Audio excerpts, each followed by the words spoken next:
Welcome to toy-polloi. Hello and welcome to toy-polloi. It's a very rainy Sunday morning here. It's pretty awful. It's cold, it's wet.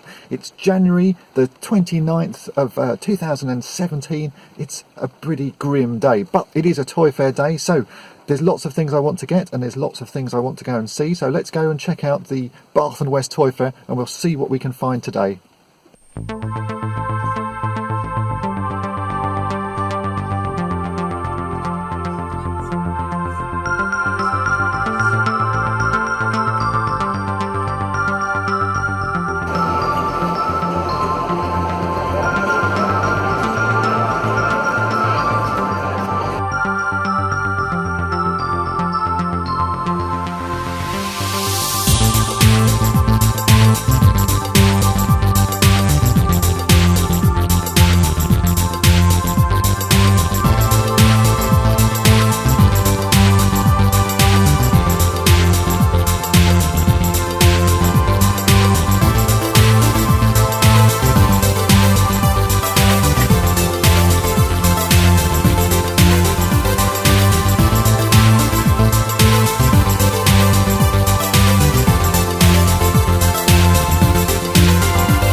Well, it's now about 2 hours later and I'm back in the car. It's still raining, but not quite as bad as it was when I started out. The toy fair was actually a pretty good one today. There's a lot of good stalls there, an awful lot of Star Wars stuff. Some of it was still a bit overpriced, but there's still some bargains to be found if you rummage enough. And also quite a lot of Action Man stuff, which is good because that's what I'm mainly collecting at the moment. So let's head back to toy-polloi and I'll show you what I got and do a full rundown.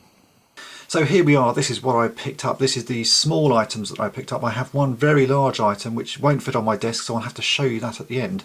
But as you can see, I managed to pick up a few good items and some things that I'd actually been wanting. So it's always good to go to a toy fair and find things that you do actually want. Now I did want another Action Man, so I was able to pick this guy up for £12. As you can see, he's in a pretty sorry state. He's really quite dirty, his hands are in a terrible condition, but the overall figure is actually not too bad. I reckon with some good cleaning, I have some spare hands, I should be able to get him looking pretty nice. So 12 quid for that is a pretty good price. Then again, I also picked up this guy, which if you don't know, this is Friar Tuck from the Robin Hood movie, the Kevin Costner movie. Now this is just a bit of a classic toy. Everybody knows that the film's pretty rubbish, but the figures, well this one especially, the body of this figure is based on the Gamorrean Guard, so it's worth having in your collection just because it's a bit of an oddity. It's not a great figure, but the fact that it's moulded on old Star Wars sort of body parts makes it quite collectible. So I'm glad to have finally found one of those, and I think he only cost me £2, so quite a cheap price, but a good oddity to have in a collection. Then I picked up a few more Star Wars figures. These are all beta figures that need a little bit of TLC. I got a Dengar.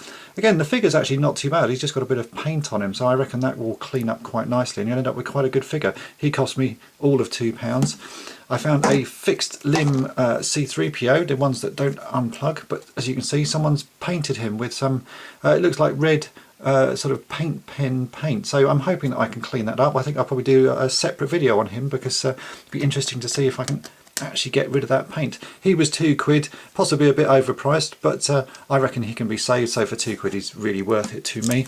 And then I've got a headless Imperial officer.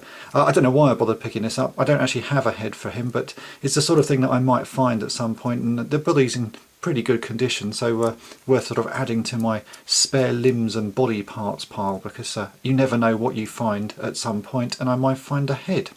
And the final small thing I picked up was another Fisher-Price Adventure People person. Now this is the, I think it's one of the race car drivers. I've already got this in a silver colour, but I hadn't got this version, which is, you know, as with all Fisher-Price figures, they are the same bodies and same moulds. I hadn't got this sort of colour version of this racing guy, so again I think he was £1. I think I can't remember how much I paid for that one, but I think he was only £1, so a pretty cheap price. Let's take a look at the very big item that I picked up, which won't fit on my desk. And this is the very large item. It's the Action Man training tower. Now this is a toy I remember having as a kid and absolutely loving. It's really large. I think it's it says it's up to 90 centimeters tall, so almost a meter tall when you put it together, and it's a really nice item to have. I've been searching for one for quite a while and I found this one at the fair. The guy sold it to me for £25 boxed. It's missing a couple of small bits, but actually some of them I've already been able to find in my spares pile, so I think the only thing I'm missing is some barbed wire, but otherwise it's all complete and nothing appears to be broken in it. So I'm going to review this at a future time because it's such a big set. It needs a full clean and tidy up because it's quite messy and dirty. It's obviously been in someone's loft for a long time, but it's a really nice item and something that I've been wanting to get, so very pleased to have found that. Overall I thought it was a pretty good toy fair. Prices seem to be sort of fair to middling. Some Star Wars stuff is crazy prices and people really do try and charge over the top for that, but that's the same all over at the moment. If you try and buy Star Wars on eBay or any of the Facebook forums, you'll see that prices are just crazy. So I'm really pleased to buy these, even though they're sort of quite beatery figures, for the few pounds that I paid. That's actually a pretty good price. It was also nice to meet a few toy-polloi subscribers who came and said hello to me, so hello to everyone that I saw there who recognised me. Now if you've enjoyed watching the little clips of the toy fair that I showed you at the beginning of this video, then carry on watching after I say goodbye, and I will show all of the footage that I grabbed there, with music very kindly supplied by Dan Tootill. So enjoy that, and thanks for watching.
Stay started.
Thanks for watching toy-polloi. Subscribe for more great videos. You can also follow toy-polloi on Twitter and Facebook. And well done if you've watched past the end roll of my video. Here you can see a little update on the C-3PO figure. It turned out it wasn't actually as bad to clean as I thought. I just gave him a wash in some hot soapy water and used a toothpick to gently pick off the paint. As you can see, he's come out looking really good. The chrome is in really good condition, and he's a pretty nice figure, so I'm very pleased with that. He only cost £2, so it just goes to show if you see a figure that looks worse for wear and a little bit sort of rough around the edges, it's still worth picking it up. You can still make a nice figure out of it. Thanks for watching.